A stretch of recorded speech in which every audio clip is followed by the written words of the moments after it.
And now NIP trying to regroup. Untraded was that frag. In fact, fun fact, NIP haven't traded back a single opening death so far this game, and Pino finds the double, my god! Almost on for the triple. Pino steps up massively here.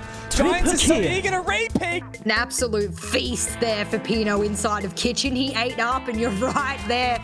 I tell you what, they were just having an absolute field day. Make it an ace, and an ace he does!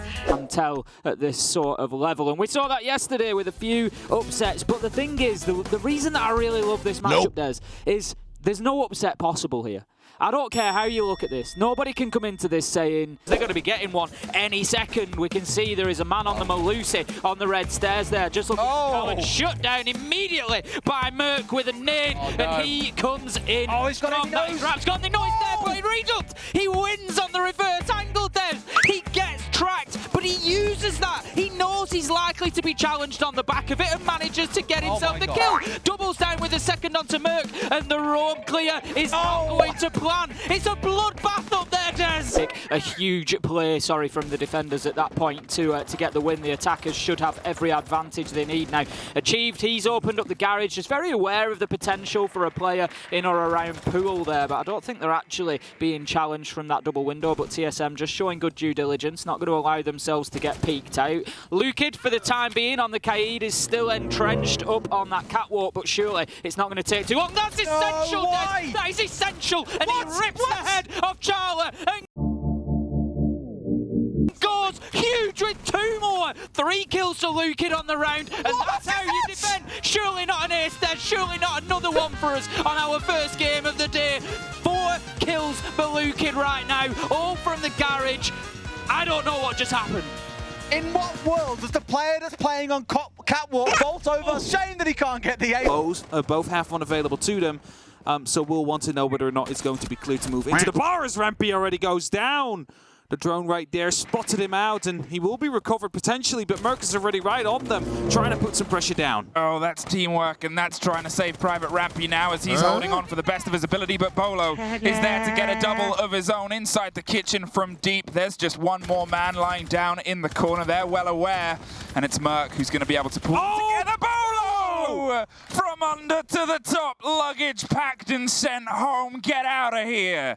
This is a TSM round, and it's only one man trying to keep the cool vibes done, but no more of 4K. Oh, that one went south real quickly for Space Station. A great first round to start it off with. And everything is exploding or smoking around him. He's finally able to dig into a corner, but it's Charla that goes down. Rampy with the rotation via offices gets one. Bolo tries to get revenge, but can't quite catch him. 40 seconds, another body goes down. It's Nade. Tried to find something at the bottom of Cool Vibes, but couldn't quite get it. But there's achieved with that crossfire on Rampy. It's a 4 versus 1. Another body down on the Cool Vibes stairs now as they try and swing round. Dropped by Bosco, but Gio is going to try and put the diffuser down, one of the highest plant stats across NAL, and he's trying to make sure it carries on through here. Bosco! Bosco with a double kill! Tosses out the smoke canister. You saw the member going down, bro. They have options to go down bar and obviously blue, but here's the thing. 20 seconds now. We still don't have a decision being made yet. That's going to change here. Just rolls right into the site all of a sudden after forcing Thinking Nade out of position with the nade. But Speakeasy, the only one in here, sniper though, and he's going to use it. A second kill up on the board, but only one making a difference inside of this round is Speakeasy right now, and he'll have to go the full distance as Ysera now puts that case on the ground, and unfortunately will go down just a few moments later due to the exploits of Canadian. SSG take the first round. I sincerely apologize if you guys heard that clapping. That was dropped by an opponent and the nade was in hand, so that's not entirely his fault. Hysterics now fragging out in the mid round, trying to mop up the rest of SSG as they are continuing to falter to this Giants attack. Still holding on, if only slightly. Canadian now bringing this to a 1v2. Trying to deny case control, but it is going down on the inside of the site. Canadian averaging his way out, has intel on the player by blue. There we go, there's the pickup. Won't get the opportunity to immediately deny the planter, but he hasn't even done it. He's gonna take it. Canadian's back on the field, and he's immediately making the difference for SSG as he gets the 1vx clutch, as well as the 4th round for SSG. Still not a single one on the board for the Giants here. For a split second, but 30 seconds remain as the Giants will get 2 big frags as they force their way in. Lunar Metal now with strong positioning and Rampy with a refrag.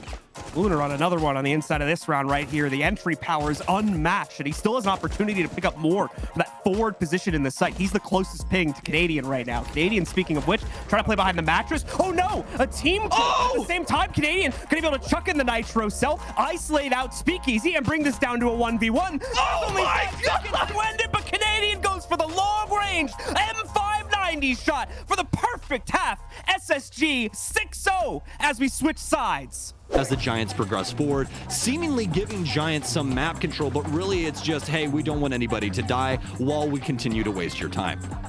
Oftentimes the kind of quantum issue of Siege. So many teams struggling from a similar issue.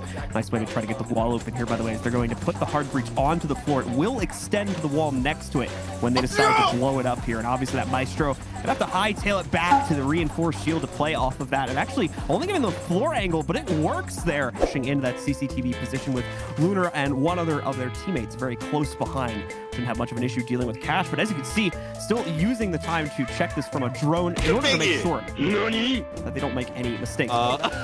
Hey, we were talking yesterday about teams getting used to LAN, right? There's one great example right there. In the lobby.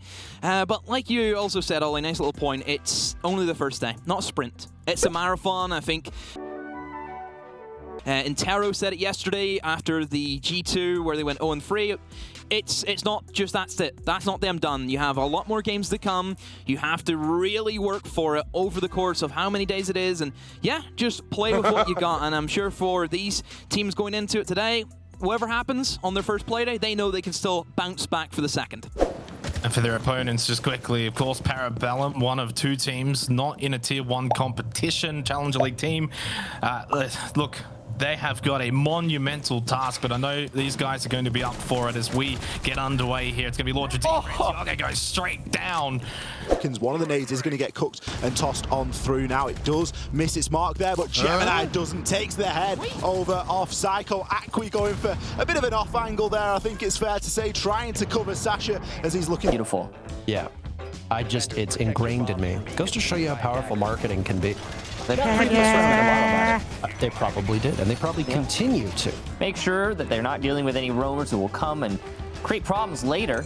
It's going to be vertical on the Cav, who will attempt to cause problems actually sooner rather than later, as he's playing right above the main lobby. And he's going to, wow, he gets wall banged by Felipox. Floor, and they try and make the diffuser do the same thing. We can see they've been able to slip a body now down back to the bottom of main, prepped, but a plan B. Yet again, they're still adapting. 30 seconds. You're not going to have many more of those as you're still pinging utility, trying to bait just one of the TSM players. Really needily, come on, swing on us and take a fight. But TSM, they're not playing that game, so they dig deep, go hard, drop the drone first of all on the hot ping and try and stick the diffuser. Aqui and Geo find a body apiece, but it's an absolute flood as Aqui goes all the way deep to the back of the A box. Now, they don't even know where the Makers players are. They're springing up every single which way, but Geo drops one with a pistol and finds himself in a post plant with his best friend down on the floor. Okay, maybe they're not besties, but they are now. For the sake of the story, they're above you. And you're trying to find your best just to lock off a bit of an angle, but the hot pings are consistent, and one more TSM player is off the board. 20 seconds is all they have left, but pistols are pre-firing through. He sticks it not for much longer. Makers! They do it! Of the biggest upsets so far. One of the best games I think I've seen so far, and insane. You kind of wanted more of it. You want more, you want